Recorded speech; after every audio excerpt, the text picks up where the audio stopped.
السلام عليكم ورحمة الله وبركاته. النهاردة هتناول موضوع عن تثبيت نظام من أنظمة لينكس اللي هو باروت او اس على الفيرجوال بوكس المجاني. تابع معي.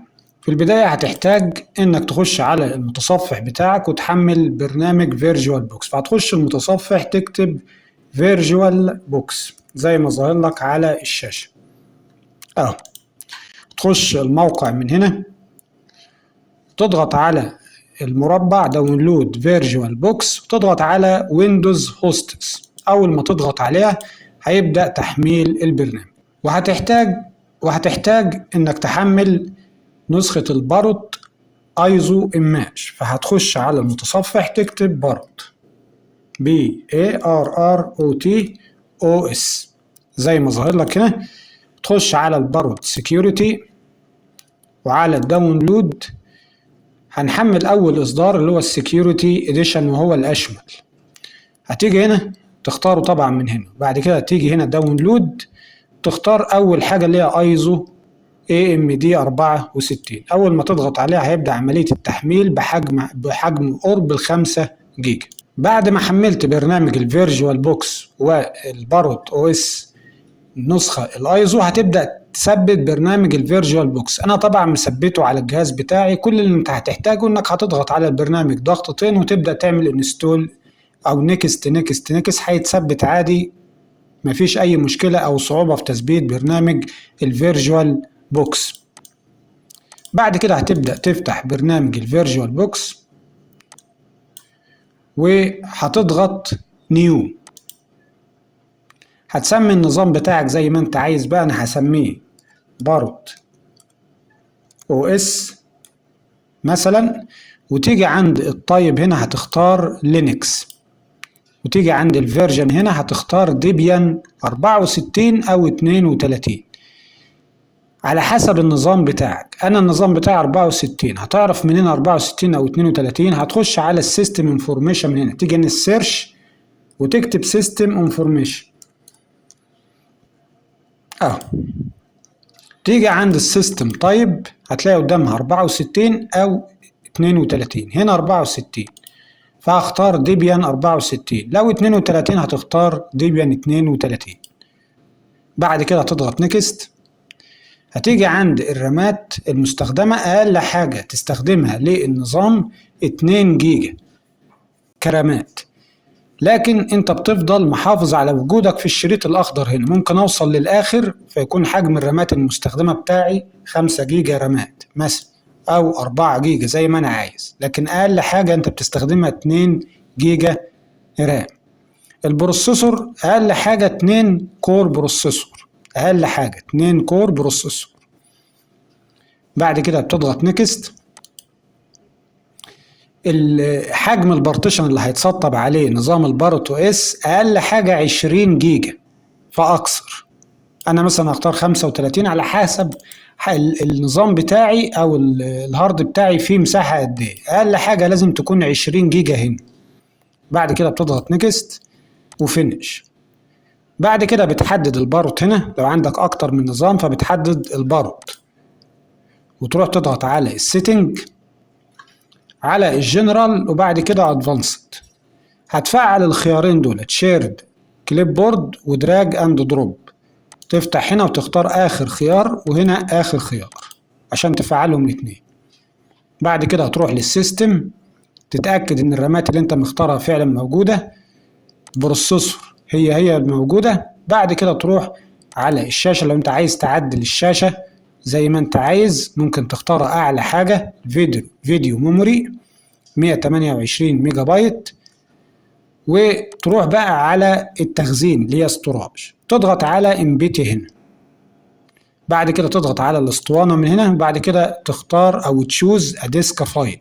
تروح تختار ملف الباروت ايزو اللي انت حملته ظهر هنا. بعد كده تروح تختار النتورك هتخليها نات. اليو اس بي لو انت عايز تخليها يو اس بي 3.0 مفيش مشاكل لو انت مفعل خاصية الاكس اتش سي اي. لو مش مفعلها خلي الخيار اللي هو اليو اس بي 2.0. بعد كده بتضغط اوكي. بعد كده هتضغط ستارت لبداية تثبيت النظام. هتختار اول خيار اللي هو تراي اند انستول، تضغط انتر من الكيبورد.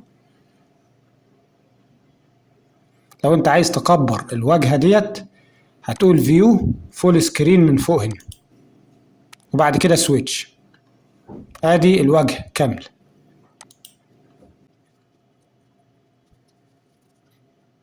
ده نظام البارت. ممكن انت تجربه كتجربة، تشوف كل حاجة، الابليكيشنز والسيستم والمنيو، كل الادوات موجودة برضه كتجربة. انما لو عايز تعمل له انستول على الفيرجوال بوكس بقى هتضغط على انستول هنا بارت.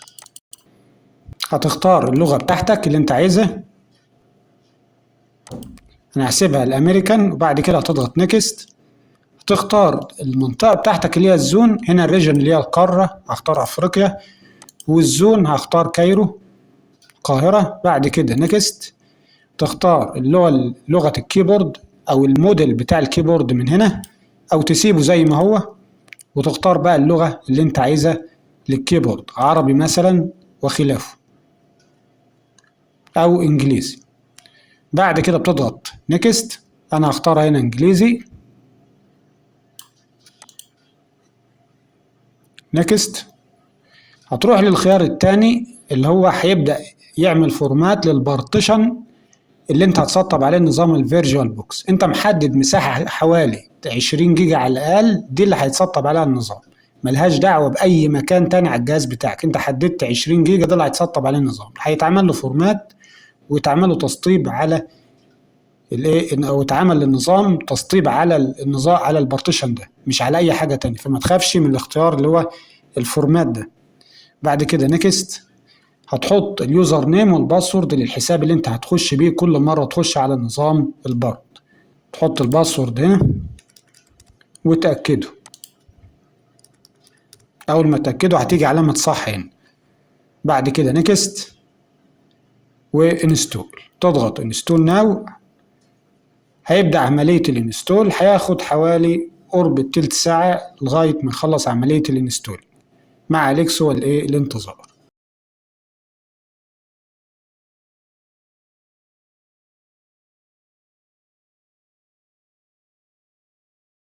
بعد انتهاء عملية التثبيت هتشيل علامة الصح من ريستارت ناو، بعد كده تضغط done، وهتروح تقفل النظام ككل، شات داون. بعد كده تختار النظام بتاعك وتروح للسيتنج، الاستوراج، تحدد الباروت ايزو ايماج اللي هي بحجم حوالي 5 جيجا او قرب 5 جيجا، وتروح من هنا من العلامة من هنا وتعمل ريموف ديسك فروم فيرجوال درايف، تضغط اوكي. كده تقدر تشغل النظام بتاعك بدون كأنك انت كنت حاطط الفلاشة اللي متسطب عليها مثلا نسخة الباروت، ودلوقتي شلت الفلاشة وتقدر تشغل النظام بقى بدون الفلاشة. هختار، انا بقول كمثال، تختار بقى النظام بتاعك وتضغط ستارت. بفضل انك ما تفتحش الفول سكرين من اول مرة، يعني تسيب النظام لأول ما يجي يفتح وبعد كده تضغط هنا وبعد كده تعمل فول سكرين. يعني انا دلوقتي اخترت الخيار الاولاني اللي هو البارت، تضغط انتر يبدأ بقى النظام يتفتح معاك. تعمل فيو من هنا وبعد كده فول سكرين اول ما الواجهة تتفتح. طبعا هيطلب منك الباسورد للحساب اللي انت عملته، ويبدأ النظام يتفتح معاك. دلوقتي اعمل فول سكرين وسويتش، فيبدأ بقى النظام يتفتح معايا فول سكرين. ادي نظام بارت بكل الادوات وكل البرامج المستخدمة على النظام، مثبت على فيرجوال بوكس بدون تثبيته كنظام اساسي. كده اكون انتهيت من الفيديو، بتمنى اكون قدمت افادة، بتمنى دعمكم للقناة باللايك وبالاشتراك، واستنوني في فيديوهات وشروحات قادمة، والسلام عليكم ورحمة الله وبركاته.